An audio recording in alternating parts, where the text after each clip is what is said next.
आज हम अंतरंग शत्रुओं में मद को आपके सामने प्रस्तुत करना चाहते हैं। प्रत्येक व्यक्ति के पास अपने किए हुए कृत्य का औचित्य सदैव सामने मंडराता रहता है और वह यह सोचता है कि मैं जो कुछ कर रहा हूं वो सब उचित है। यही कारण है कि किसी को छोटा मान लेना, खोटा मान लेना अपने आप में गलत होता है। मणिशंकर अय्यर ने यह कहा था कि नरेंद्र मोदी पीएमओ के सामने चाय की दुकान तो खोल सकते हैं पर प्रधानमंत्री नहीं बन सकते। लेकिन नरेंद्र मोदी प्रधानमंत्री बन गए और उन्होंने पीएमओ के सामने चाय की दुकान नहीं खोली, अपितु पीएमओ के भीतर बैठ करके सर्वोच्च अधिकारी बन गया। मणिशंकर अय्यर जो अपने मंत्री थे उस जमाने के, वो बाहर रह गए।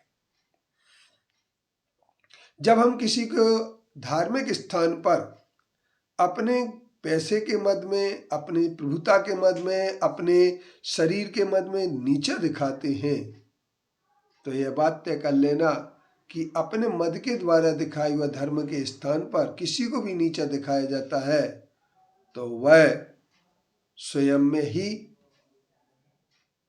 नीच होता है, क्योंकि वह धर्म को नीचे दिखा रहा है। बिना धर्मात्मा के कभी धर्म नहीं होता है।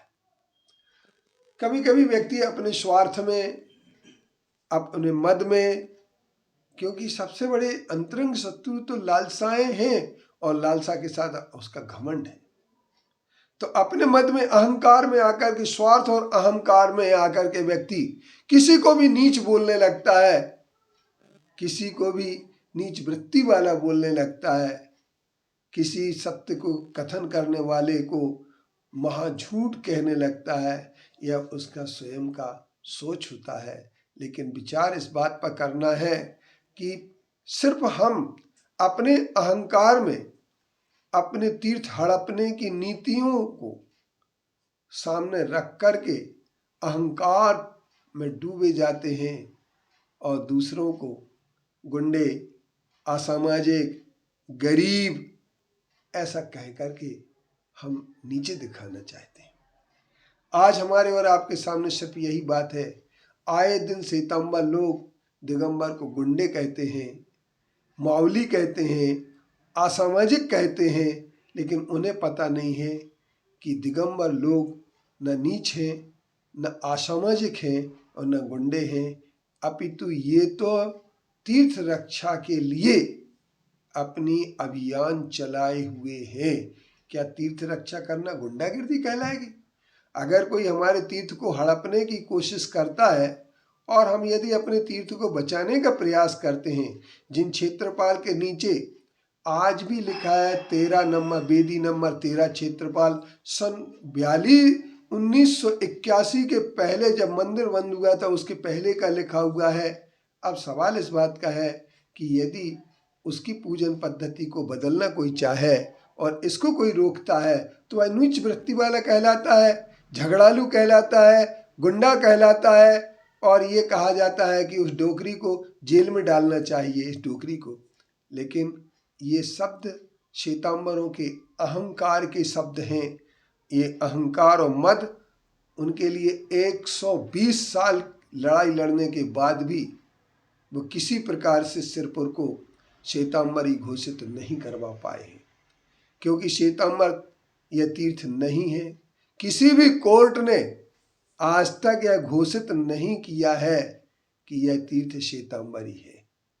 हाँ, ये बात एक अलग है, छल, साजिश और सबके कारण से श्वेतांबर लिखना प्रारंभ कर दें, बोर्ड लगा लें, उनके बोर्ड लगाने से यह श्वेतांबरी तीर्थ लिखने से श्वेतांबरी तीर्थ नहीं बन जाएगा। यह दिगंबर तीर्थ है, था और रहेगा। सिरपुर अंतरिक्ष पार्श्वनाथ में अपना घमंड, अपने पैसे का दुरुपयोग आज जिस तरीके से किया जा रहा है, पैसे को, दानदाताओं के पैसे का दुरुपयोग किया जा रहा है, इस श्वेतांबर भाइयों के सोच का विषय है, हमारा विषय नहीं है। उनके ट्रस्टियों का विषय है कि वो किस प्रकार से अपने पैसे को बर्बाद कर रहे हैं और वे सोचते हैं कि इस तरीके से यह तीर्थ हमारा हो जाएगा। तो यह उनकी भीतर का अहंकार मात्र है और उनके इस अहंकार से यह तीर्थ सिर्फ और अंतरिक्ष पार्श्वनाथ तीर्थ, जिसमें 16 वेदियों में से 15 वेदियां दिगंबर हों, उन पर इसके उपरांत ध्वजारोहण सिर्फ दिगंबर करते हों। इसके उपरांत अपौली के मंदिर के द्वार पर जो शिलालेख है, उस शिलालेख पर स्पष्ट लिखा है कि ये मंदिर दिगंबर का है। इसके उपरांत वहाँ पर नग्न दिगंबर 2 मूर्तियाँ भी बनी हुई हैं।